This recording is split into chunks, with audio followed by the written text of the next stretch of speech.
The belief that somehow or other government can spend money at nobody's expense.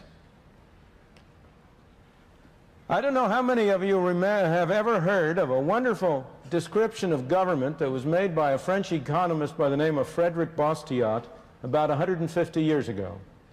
He said, government is that fiction whereby everybody believes that he can live at the expense of everybody else. And that is the free lunch myth. The myth that somehow or other government can provide goods and services, can spend money at nobody's expense. Now, the particular form which that myth takes is very specific. It has two parts. One part is the belief that somehow or other you can tax business without consumers or workers or individuals paying for it. Somehow business is a big source, a big cornucopia out there that can be taxed at no cost.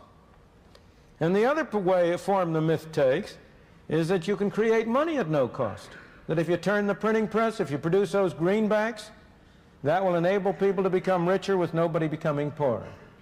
Well, let me look at first problem. Can you tax business? What's business? There's no business to be taxed.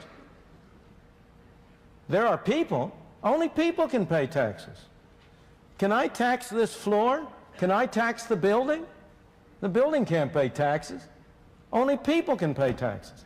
So when you talk about a tax on business, it has to be paid by somebody. Either it's paid by the stockholder, or it's paid by the customer, or it's paid by the worker. There's no other way it can come from. There's no Santa Claus, no tooth fairy that's going to provide a source by which the government can spend money that doesn't come from somebody. Somebody has to pay. And yet, over and over again, you hear the claim, oh, we must not increase taxes on individuals, we'll increase taxes on business, in connection with the current discussion of Social Security. This fiction arises. There is a fiction that the Social Security tax is half on the individual and half on the employer. That the individual only pays 5.75%, the employer pays an equal amount. That's nonsense. That's bookkeeping. That's not economics. That's not reality. The part that the employer pays is part of his wage cost. If an employer considers whether it's worth his while to hire an additional worker, he has to consider as part of his cost not only what he pays to the worker, but also the extra taxes he will have to pay to the government. It makes no difference to the employer at all if he pays the worker a bigger check and the worker pays a larger part of that directly to the government, or he pays the worker a smaller check, but in addition has to send a check to Washington.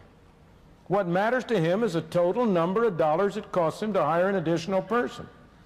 So the fact is, the logic is, the reason is, that the so-called tax on the employer is paid by the employee. Now, this has always been clear from economic reasoning, general economic reasoning, but it has also been subjected to empirical test. And a book even from that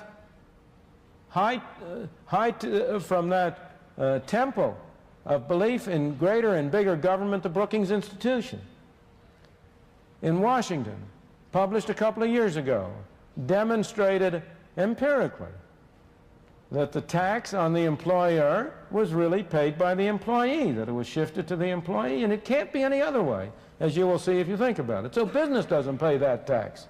And yet, despite this, you have the great move in Congress right now in remedying the problem of Social Security to impose a larger fraction of the tax on business on the alleged grounds that somehow or other that spares the worker. It doesn't have any such effect. It reduces the incentive to hire people and thus is imposed on the worker. But again, if you look at the taxing corporate profits, the distinction you have to draw is between who writes the check and who fundamentally bears the cost. It may well be that an official of a corporation writes the check for the tax on profits, so-called profits. He writes the check, but who pays it? He doesn't pay it. Here is a poor fellow who may be earning a modest competence. He may be writing a check for $10 million. That isn't coming out of his hide. Where's that $10 million coming from? It has to come from the proceeds of the goods and services which the enterprise sells. And that $10 million is $10 million less available either for cutting prices or for paying out dividends or for paying wages and salaries. The tax is borne by people. And for this reason, I must say, I have always myself been strongly in favor of eliminating altogether the tax on corporations. So it's open and above board that you are taxing people and that you do not conceal that fact by appearing to tax corporations. Well, again, with respect to money, can you print money at no cost? It's very cheap to turn out those pieces of paper. But does that get society something for nothing? Not at all. It's simply a different form of taxation. If you print money, people have more money to spend. If they spend more money on the same amount of goods, prices go up. And in effect, everybody is paying a tax through inflation. Once again, it's only a form of taxation.